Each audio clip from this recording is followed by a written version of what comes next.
Rebonjour, bienvenue dans ma bibliothèque. Nous sommes à Montréal. Nous sommes toujours à Montréal le 15 juin 2015. Mon nom est Bruno Lalonde. Je suis en train de faire du gros ménage dans ma bibliothèque. Et oui, pleine de poussière, pleine de fantômes, pleine d'ombres.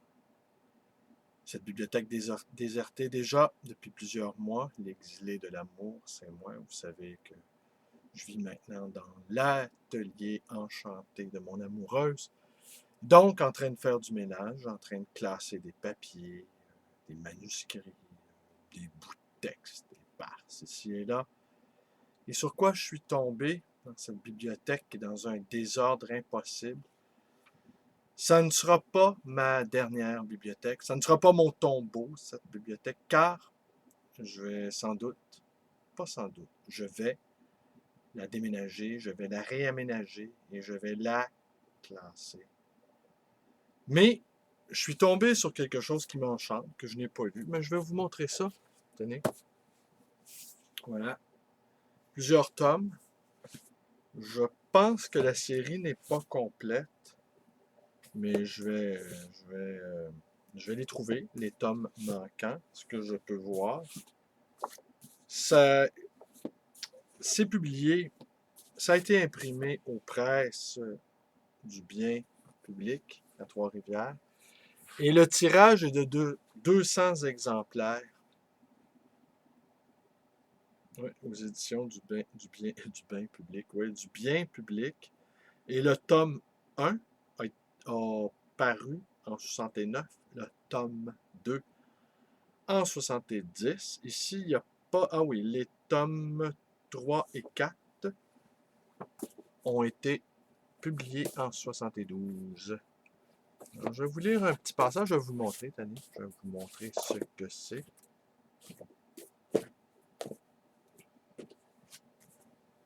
Ce sont les pages de journal de Gérard Parizeau, le fils, le père, dis-je, de Jacques Parizeau.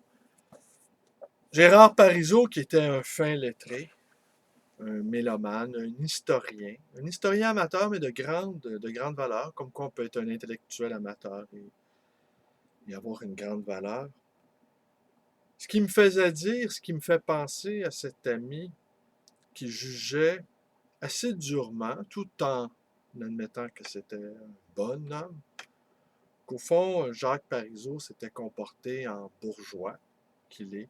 Le soir du référendum 95, ayant perdu, il avait lancé le ballon hors de la cour en disant « Moi, je ne veux plus jouer avec vous. » Ça aurait été, cette fameuse déclaration, eh bien, aurait été le geste d'un enfant gâté qui brise ses jouets.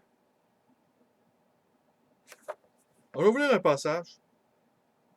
Tenez, un passage au hasard. En partant le 4 avril 1973. En partant de Montréal, j'avais un billet à bord du Mistral au cas où l'avion de Nice ne pourrait pas partir à cause de la grève des aiguilleurs du ciel. Voyant que je n'en aurais pas besoin une fois à Nice, je me présentais à une agence qui m'envoya au guichet de la gare. Là, on me dit tout simplement que j'avais à démontrer que je n'avais pas pris le train.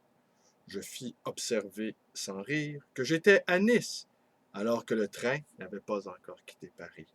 Après réflexion et vérification, mon interlocuteur en convint. Il ajouta qu'il ne pouvait pas rembourser le billet, mais qu'il y ferait l'annotation nécessaire, ce qu'il fit en précisant essayer à Paris.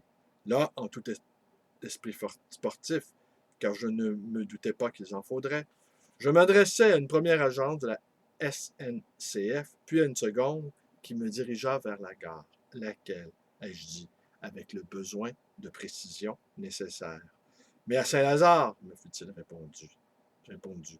À la sortie du bureau d'un homme fort aimable et qui préside au destin d'une grande entreprise internationale, je me dirigeai, appelant vers la gare comme il convient à un vieux monsieur enrhumé. D'un premier guichet, on m'aiguilla vers les renseignements, on me conseilla d'aller à un autre bureau. Comme personne ne m'y répondait, je me décidai à entrer dans celui du chef de service en lui expliquant mon cas. Il vérifia et finit par me dire que le billet était payable dans la monnaie de l'achat. c'est-à-dire à Montréal. Time is money, dit-on en Amérique.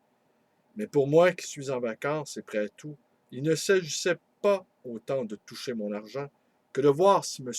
Louis Armand, qui avait fait tant de choses pour les chemins de fer français sur le plan technique, avait pu lutter contre cette grande machine complexe et lourde qu'est le fonctionnarisme. Si j'ai lu ces propos ferroviaires avec plaisir, je dus renoncer à mes démarches en les remettant plus tard, une fois revenu au pays du dollar. Au fond, celui qui avait raison, c'était le Cornio de Nice, en annotant mon billet et en me disant « Essayez donc à Paris, peut-être qu'on s'en tirera-t-on à vous le rembourser, je ne le peux pas moi-même. » Comme quoi, règle interne et raison sont deux choses, les unes étant fréquemment à l'extrême de l'autre.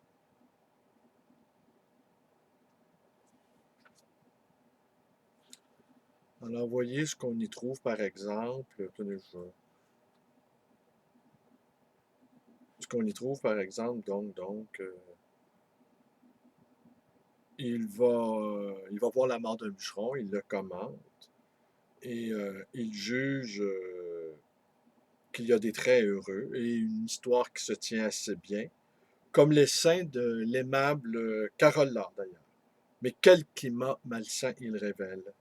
Dans la salle de Sainte-Adèle, l'âge moyen devait être de 12 à 14 ans. Quelle responsabilité envers ses enfants prend ce fils de Syrien inculte et désagréable qui trône à la caisse, en laissant accéder à ces jeunes des spectacles destinés à des adultes, il contribue à un enseignement qui n'est pas sain. Ce sang, cette atmosphère de crime et de bordel, ces photos assez belles où Carole Laure évolue sans aucun voile devant un monsieur impuissant et jouisseur, ces complaisances de François Paradis, l'utilisation qu'il fait de Maria Chapdelaine et de ses déshabillages, tout cela n'a sûrement rien de bon pour ces enfants qui nous entourent. Alors ici, toujours,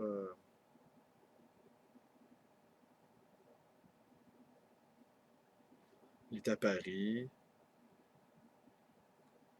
Je pense que c'est par le dévouement et l'enthousiasme qu'on peut tirer beaucoup de ces gosses de riches dont on dit tant de mal. S'ils le méritent parfois, ils ont aussi un fond de générosité, de gentillesse que, que, que canalise devant moi aujourd'hui cette grande fille qui semble savoir diriger.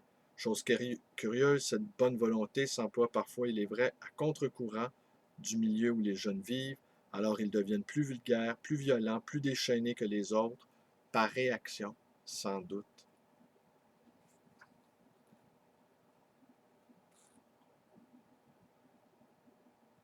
Voilà, on continue. Moi, je trouve ça assez intéressant. T'es témoin d'une grande époque, Gérard Parizeau. Il va à la cathédrale de Vence. Est-ce qu'il observe le travail de Matisse? Il parle d'Yves Montand ici. On lui prête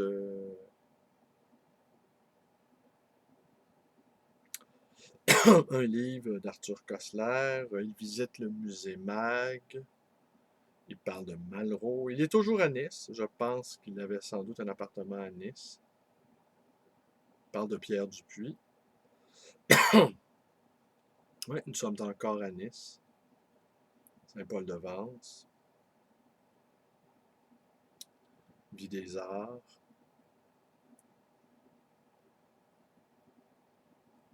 Ben voilà, Pierre Dupuis toujours. Pardon. La poussière. Il déplace beaucoup de livres. La poussière.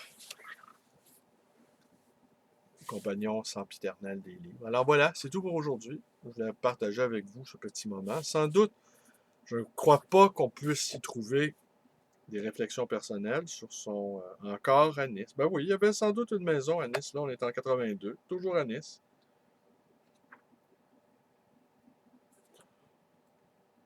Et quelques-uns des exemplaires que je possède sont autographiés à Marcelin Tremblay, avec mes amitiés.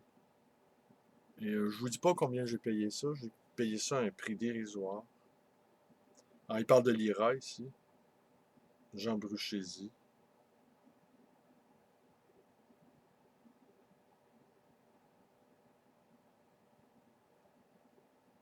Rodrigue Biron. Je serais curieux de voir hein, le tome d'année 76 où son fils fut de cette équipe du tonnerre, hein, cette grande équipe du Parti québécois. Bon, ben voilà, c'est tout pour aujourd'hui. Vous m'avez assez vu pour aujourd'hui. Allez, portez-vous bien. Merci, bonne journée.